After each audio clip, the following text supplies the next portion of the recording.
It's here. I finally have the Galaxy Watch Ultra on my wrist.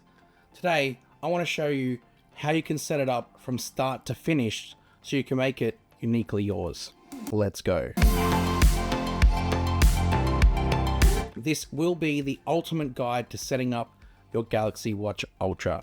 So strap yourself in and strap your watch on and let's get started. Starting of course with the unboxing. It's probably the most important part of getting the watch on your wrist because without it, you can't do it.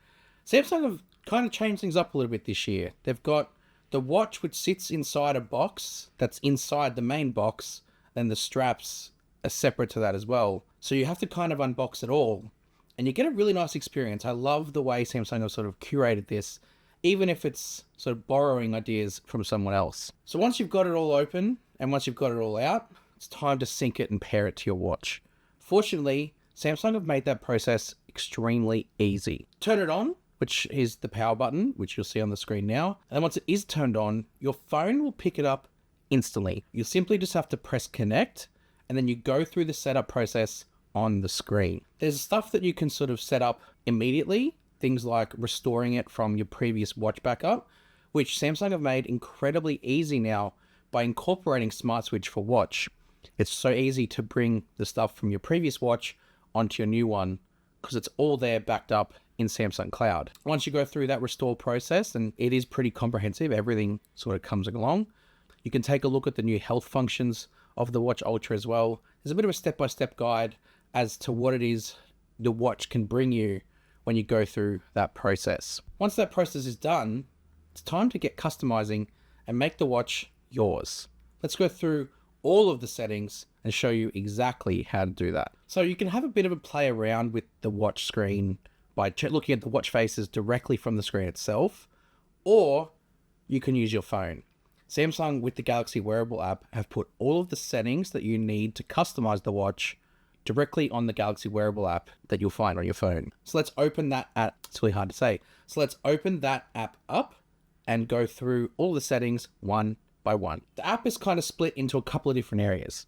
Along the top, underneath the big picture of your watch and the battery percentage, you've got 4 different sort of buttons that can do different things. Watch screen, app screen, tiles, and quick panel. Those 4 kind of sit across the top. Then underneath that, you have some sort of settings menus, which we'll dive into in a little bit. Starting with watch faces. When we click on watch faces, it's pretty much all the watch faces that you can have on your watch available there to put in and customize. Samsung has split them up into different categories. So as you scroll through, you'll see the different categories of watch faces that you can implement. Once you've chosen one, you then can customize it. You've got the different sort of hands that you can customize. You've got the colors, you've got the style of the face that you want, and the things that are called complications, which are your battery percentage, your step count. All of that can be swapped out and changed from here. You hit save, and then it immediately will make your watch face different and it'll all kind of change. Along the top are watch faces that you've used before. And if you hit the little 3 lines at the top, you'll be taken to favorites, where you can kind of delete them out if you want and manage the order and how they appear. Of course, you can do this on the watch face too, so you don't necessarily need to just have it done in here. You can long press on the watch screen, which Samsung have had forever. I'm looking at you, Marquez Brownlee, and you can go through and change the exact same things straight from the watch face. Of course, if you want to be a bit more extensive, you will need to open it up on the phone, which there is an option in the watch face to do that. Once you've chosen your watch face, you don't want to be stuck with just the band that comes with your smartwatch. Part of the beauty of a watch is that you can change the style depending on your outfit or even your mood. If you're wearing black, you might want to wear a black watch strap. If you're wearing green, you might want to wear a green watch strap. Strapify have sent me a bunch of different watch straps for me to accessorize my Watch Ultra, but also yours too. The watch straps are so easy to change out this year with Samsung's new mechanism that they've put on the Watch Ultra. It's simply a push and release and an insert and click, so you can actually change out the watch straps. You can go super classy, the all metal band here, which looks sensational with the black one, or you can be more understated and go with the Milanese loop, which is very, very popular, has been popular for a long time. But Samsung have actually changed the mechanism to attach straps this year. In the past, they've used a very standard pin connection, which pretty much allows you to use any watch strap, but they've now gone for this new style. Fortunately, Strapify have thought ahead and have actually built adapters which allow you to use any 22mm watch strap with the pin connector on the Watch Ultra. It uses the same attachment mechanism, so it just clips onto the Watch Ultra, and then you can pick from any of Strapify's 22mm width watch bands to then attach via the pin adapter. There's a very classy smoked dark brown leather, which I really like the look of on the Watch Ultra, but the one that they sent me that I really like, this navy blue sail cloth strap. It is so nice and looks so classy on the white watch. You will want to wear this with your more formal attire because it definitely transforms how it looks. On top of all that, they've made a near seamless screen protector that I didn't even realize was on once I transferred it. It's a very simple process, and I literally just follow the steps and it will be on your watch to protect the already durable Galaxy Watch Ultra. To celebrate the launch of the Watch Ultra, Strapify is giving you 20% off their entire store when related to the Galaxy Watch Ultra and Galaxy Watch straps as well. Use the link in the description, and thanks Strapify for sending out all these straps and also for providing the 20% to you, the viewers. Next, we'll go into app screen.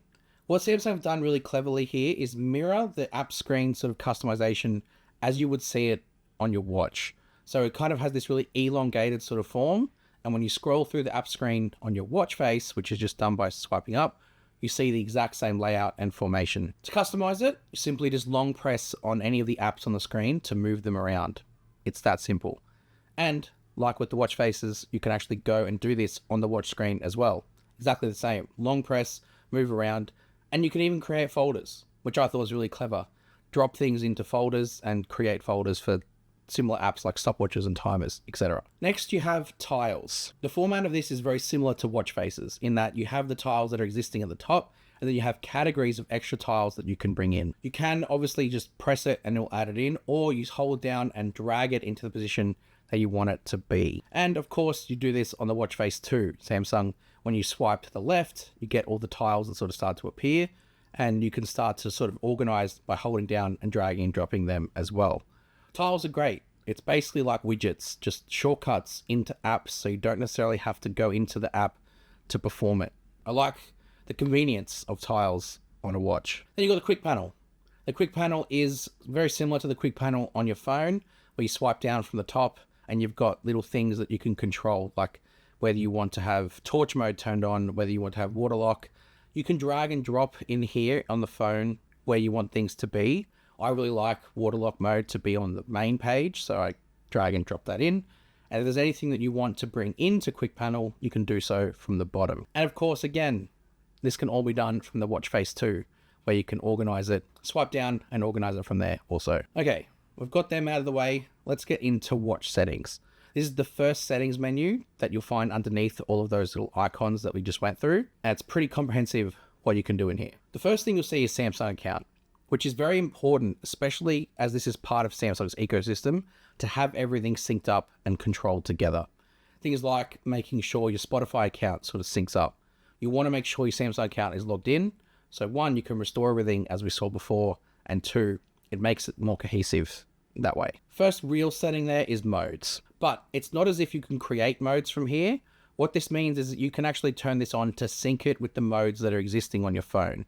So the modes app, which we've done videos about before, when you make a mode like sleep or driving, your phone and your watch can sync if you have this turned on. For example, if you're driving and you have Do Not Disturb turned on when you're driving on your phone, it will sync and put that on to your watch as well. That's how you turn it on. Next is notifications. And it's a pretty big part of the watch experience, making sure the notifications is to your liking, because there's nothing worse than doubling up on notifications, watch and phone, and getting bombarded, especially with things like WhatsApps. So the first menu heading is app notifications. You can go through the list of apps on your phone and turn them on or off depending on which apps you want to be notified through your watch. Whether you want to get Australia Post or Post notifications coming through your watch as well. Whether you want to turn off things like Instagram. This is the place to go and do it. You just switch it off app by app basis. Or if you're a psycho, turn them all on. But you probably won't. The next one is to show phone notifications on the watch. So there's two options here. There's to show alerts when your phone's not in use, or to show alerts even when your phone is in use. So if you're using your phone and you get a message, you could potentially get it on your phone and on your watch. As I said, doubling up. You probably won't want to do that. You'll probably want it to just be when you're not in use. So when the phone's locked on a table or something, that'll probably be the time you want this on. There's another toggle underneath that called mute notifications on phone. This one's kind of ties into what we were just talking about. But instead of it being on the phone only, it'll be only on the watch. If you've got messages turned on to get notified on your watch, it'll actually mute that notification on your phone altogether. So you will not get a double up or even the phone at all. It'll just be on your watch. It's only for apps that have watch notifications turned on. Just FYI. This whole video is FYI. You get my point. There's another toggle under here called sync do not disturb with your phone. Pretty explanatory on its own, where you literally just have to turn on do not disturb on your phone and it'll activate it on your watch and vice versa, syncing it all up. Then there's some advanced notification settings which really allow you to go granular. Things like the little orange dot that lets you know you've got a notification that sits on the watch face. Turn that on here. Things like reading the notifications aloud, if you want, turn that on here. You can turn off the details. So if you get a notification and you just want to see that you've got one, you can do that here. And then you have to go onto your phone to access the notification. You can have something where it turns on the screen of your watch every time you get a notification. Might not be good for battery, but it's there. And if you install a new app on your phone, you can automatically turn on the watch notifications for it with this toggle here. So there's some options. And there's a little help option, which means it'll actually guide you for notifications. So it'll let you know which apps are coming in to help you make a bit more of an informed decision. Pretty nice. Next, we move into sounds and vibration. Now, pretty important part of the watch experience is getting the sounds and vibration part right, along with the notifications. Nothing worse than your watch being loud when your phone's on vibrate. So you want to make sure it's kind of in tune with each other. And this is where you go. You obviously can toggle on the sound, vibrate, mute options at the top. You can do that on the watch as well. And you can turn on a toggle to vibrate alongside the sound. Pretty basic stuff. You can set the little vibration patterns in here too. So if you want to make the patterns a little bit different, this is where you can do it. Something I noticed is the vibrations of this and the haptics are excellent. See if you can have a listen to as I'm going through the different options right now.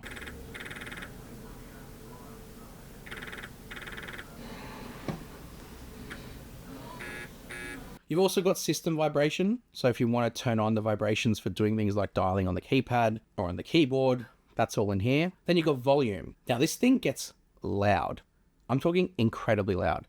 I'll show you a little bit later on the siren feature in the safety and emergency tab. Wow. But as of this now, you can hear the volume as you sort of go through it. I'll even try and play it right now.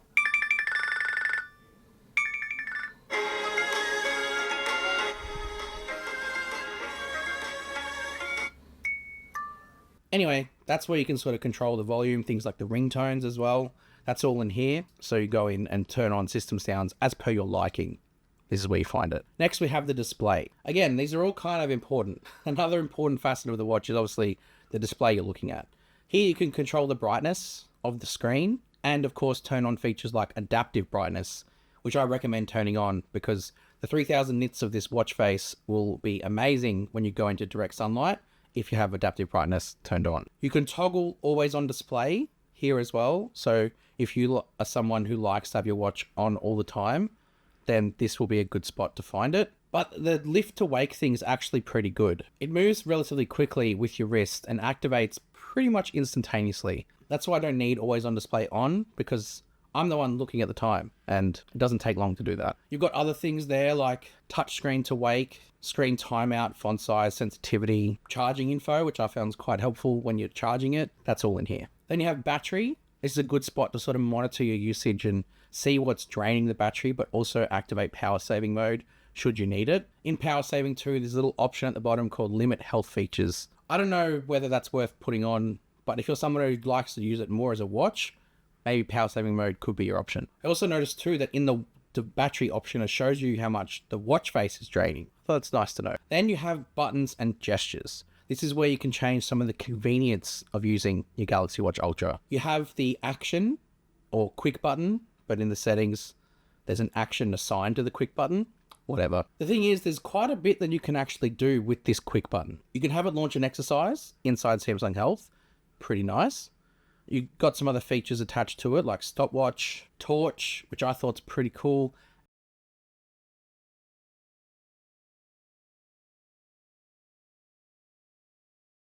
And water lock. I use water lock every single day. when I take it in the shower or go for a swim at the beach during summer. And having water lock, fantastic. So I'm just going to press the button and it turns it on. I really like that. You can choose whether you want the action to start with a short press or a double press, because if you do a short press, it might accidentally launch it when you don't mean to. Double press might be the way to go. This is where we got the siren. So you can press and hold this action button for 5 seconds, quick button, and it will activate a siren. It gets loud. Take a listen.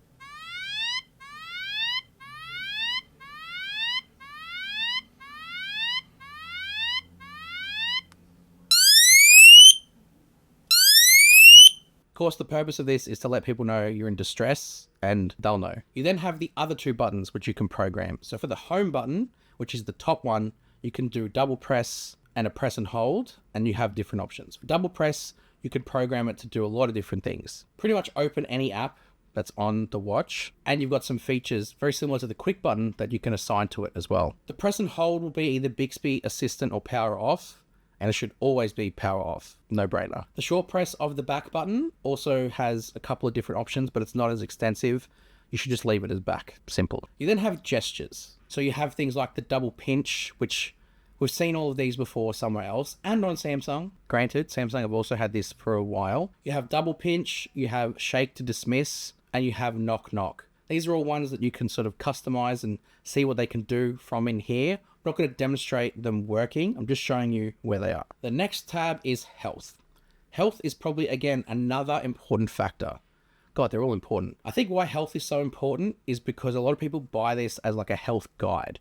Not to replace equipment that maybe gives them a bit more vital information, but give them information that they can make educated guesses on what to do with their health journey. There's the usual stuff like heart rate, where you can do 10 minutes or constant, depending on what you prefer. You've got stress measurement, which again, you can have continuous or constant or not at all. You've got sleep, and there's 3 different things that you can track for sleep: blood oxygen during sleep, snore detection, which I use, unfortunately, and skin temperature. And you can find all of this stuff in the energy score, which we'll talk about in a bit. You've got things like being able to predict cycles based on skin temperature, which is a neat little function. Not something I need, but it's in here. You also have auto detect of workouts. So if you're running or walking or doing one of these activities that you can auto detect, it will then start the workout after it's auto detected it for a period of time. You can then choose to turn on things like GPS for running and walking and cycling after that time period starts. So then you can track it properly afterwards. It's nice. And I sometimes do forget to start a walk, and it will auto detect the walk that I'm going on, and I can then add GPS to it afterwards. And if you're ever wondering how you can turn off inactive alerts, this is where you do it. Down at the bottom, you can see you can set it on a time period. So if you just want it for your work day, and afterwards when you're relaxing on the couch, you don't want it, this is where you can do it, or you can turn it off altogether. Samsung Wallet is next, and this is where you can set up your payment cards inside of your watch. You can do it from the watch too, but then it does prompt you to go to the phone, so you may as well just do it here. After some software sort of gets installed, you can just add your cards that are already in your Samsung Pay, Samsung Wallet, and then very simple, once it's all set up, you long press the back button and it brings the card up ready for payment. Safety and emergency is one that I imagine a lot of people might want to take advantage of as well. You can input all your medical information into here, so when someone finds your watch on you, they have access to medical information that can potentially help you if you're in distress. You can assign emergency contacts too from here. It'll just go through contacts lists if it's already been set up and just assign it automatically, or you can set it up manually. There's also emergency SOS. This is where, based off different things that you can press, it will do the SOS functions like calling emergency services. You can kind of customize whether, once it's been activated, whether you want it to be swiped, so in case it's done by accident, you get that extra step, or you can turn that off if you think it's something that might be necessary for you. It will also share the info with your emergency contacts too, which is a big help. Hard fall detection is here also, and it does the same thing. Once it detects you've had a hard fall, the SOS emergency function will activate, thus prompting that side as well. You can see all of the settings you can turn on in there, things like require swipe to call again, sound on both phone and watch potentially as well. It's all here. You then have accounts and backup. So that restore process we showed you right at the start, this is where you can go and do the opposite, where you can actually back it up to make sure the next time you get a smartwatch from Samsung, you can restore it easily because it's doing the backup process consistently. Make sure you tick save backup to Samsung Cloud. if you want to restore it later. Then device care, which is very similar to the device care on the phone, where you can just get an overview of the health of your watch, battery, RAM, storage, all of that sort of picture, and access diagnostics, which could be important if you run into trouble with your watch and you want to check something. This is where you can go to do that. It'll take you to Samsung members and give you a list of things that you can test, and it sort of guides you through that process. Pretty nice to have. The next is the apps menu, where you can sort of control settings for certain apps and dive in and sort of do different things in there. I said dive in and do sort of certain things in there. It's not a big menu to worry about. The next one I want to focus on is manage content. Manage content is where you can actually sync stuff from your phone on your watch. So if you've got things on your gallery or music on your phone, you can actually make sure it transfers automatically to your watch, to the internal storage here, because the watch has an inbuilt music player and it has a gallery that you can access. So whether that be transferring what stuff manually or turning on the auto sync and accessing different albums and turning on auto sync for different albums is a possibility. This is where you do it from. You can see that the syncing process or the transfer process is pretty quick, and you can see how you access it on the watch itself. Mobile plans, this is where you can manage the mobile plans. Obviously, this being an LTE watch, there's no non-LTE version. You can put on a eSIM in here through your service provider. This is where you go to do it. It does prompt you in the setup process, which I talked about earlier, but you can manage it here as well. Then we get into general. Now, the Watch Ultra, being the Ultra watch and more of an active watch, doesn't have a rotating bezel like the Classic does. And that's okay.